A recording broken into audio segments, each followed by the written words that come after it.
Hey guys, ఈరోజు వచ్చేసి thread లేకుండా స్టిచెస్ ఎలా వేయాలో చూపిస్తాను. సో బిగినర్స్కి అయితే ఇది మెయిన్. ఇక్కడ మీరు చూస్తున్నారు కదా, స్ట్రేట్ లైన్స్, కర్వ్ లైన్స్ ఉన్నాయి. సో మీరు మిషన్ నుంచి ఆ స్ట్రేట్ లైన్ పైన థ్రెడ్ లేకుండానే స్టిచ్ చేయాలి. బాబిన్ పెట్టొద్దు, ఏం పెట్టొద్దు. ఓకే, స్ట్రేట్గా వెళ్ళాలి మీ స్టిచ్చింగ్. ఇక్కడ చూడొచ్చు లైనింగ్ ఎంత స్ట్రేట్గా ఉందో. సో మీరు ఆ ప్లేన్ దాని మీద స్టిచ్చింగ్ అనేది చేయాలి.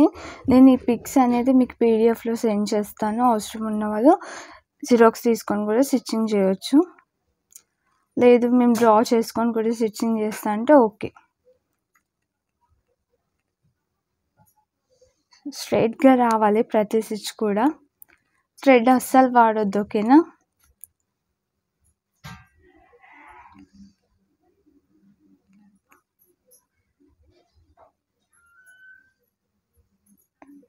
మీ లైన్ అనేది స్ట్రైట్ మనకి డ్రా చేసిన లైన్ పైనే రావాలి.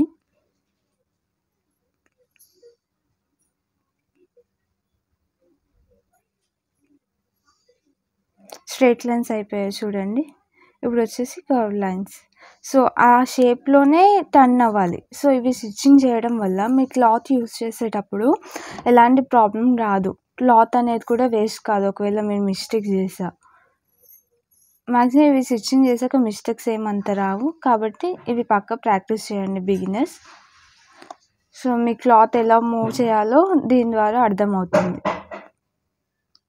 కర్వ్ లైన్స్ కూడా కంప్లీట్ అయినాయి. సో ఇది వచ్చేసి జిగ్జాగ్ అనమాట. మీరు ఏదైతే కార్నర్ వస్తుందో అక్కడ నీడిల్ అనేది లోపలనే ఉండాలి. ఆ తర్వాత మీరు పేపర్ని అనేది మూవ్ చేయాలి. మీరు ఎక్కడైతే కర్వ్ వస్తుందో అక్కడ స్టాప్ చేయాలి. నీడిల్ అన్న లోపల ఉన్నాక చూడండి. ఓకే, నీడిల్ లోపల పెట్టాకే మీరు పేపర్ అనేది కానీ క్లాత్ అనేది కానీ పక్కకు జరపాలి. లేకపోతే మీరు నీడిల్ లోపల లేకుండా తీసారనుకో అది అటు ఇటు అయిపోతుంది. సో కరెక్ట్ పాయింట్ దగ్గర నీడిల్ లోపల పెట్టి మూవ్ చేయాలి. ప్రతిదీ అంతే ఇప్పుడు ఉన్నాయి కూడా. ఈ టిప్స్ అయితే బిగినర్స్కి చాలా యూజ్ అవుతాయి. పక్కా స్టిచ్ చేయండి, ఓకేనా. చూడండి, నేను నీడిల్ అనేది స్టాప్ చేస్తున్నా చూడండి. టర్నింగ్ వచ్చేటప్పటికల్లా ఆ నీడిల్ లోపలనే ఉంటుంది. ఓకే,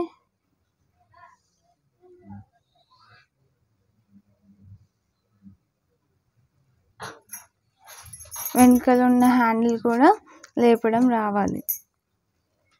సో సేమ్ ఇవి కూడా.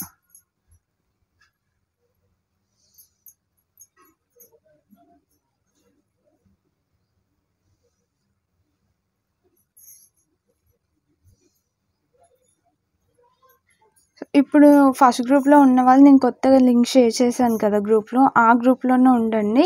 వేరే గ్రూప్లలో జాయిన్ అవ్వకండి. కొత్త వాళ్ళకు కూడా ఇవ్వాలి కదా మనం చాయిస్, ఓకేనా. మీకు ఇదే కంటిన్యూ అవుతుంది. వాళ్ళకి స్టార్టింగ్ నుంచి వస్తాయి. మీకు ఎలా అయితే స్టార్టింగ్ నుంచి క్లాసెస్ స్టార్ట్ చేశానో వాళ్ళకి కూడా సేమ్ స్టార్ట్ అవుతాయి. అంతే, అక్కడ ఏం ఉండదు. సో నేను బ్యాచ్ 2 అనేది 2 గ్రూప్స్ చేశాను. ఒకటి ఫుల్ అయిపోయింది కాబట్టి. సో మీరు అన్నిట్లో జాయిన్ అవ్వకండి ప్లీజ్. మండే నుంచి అయితే మీకు బ్యాచ్ 1 కొత్త గ్రూప్ అయితే ఏ గ్రూప్ అయితే మీ గ్రూప్లో షేర్ చేశానో ఆ గ్రూప్లోనే జాయిన్ అవ్వండి. ఇప్పుడు ప్రజెంట్ ఉన్న గ్రూప్లో అయితే మీకు క్లాసెస్ అనేవి ఉండవు.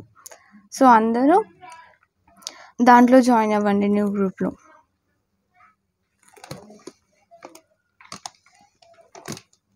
సో ఇవి కూడా యూజ్ అవుతాయి చూడండి. సో మీకు టర్నింగ్ వచ్చేటప్పుడల్లా అలా మూవ్ చేయాలి నీడిల్ లోపల పెట్టేసి. ఇది అస్సలు మర్చిపోకండి. మీరు ఎప్పుడైతే క్లాత్ జరపాలనుకుంటున్నారో మీ నీడిల్ అనేది లోపలనే ఉండాలి.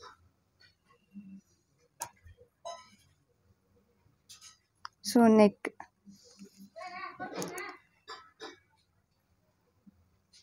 చాలా అంటే చాలా యూజ్ అవుతాయి ఇవి.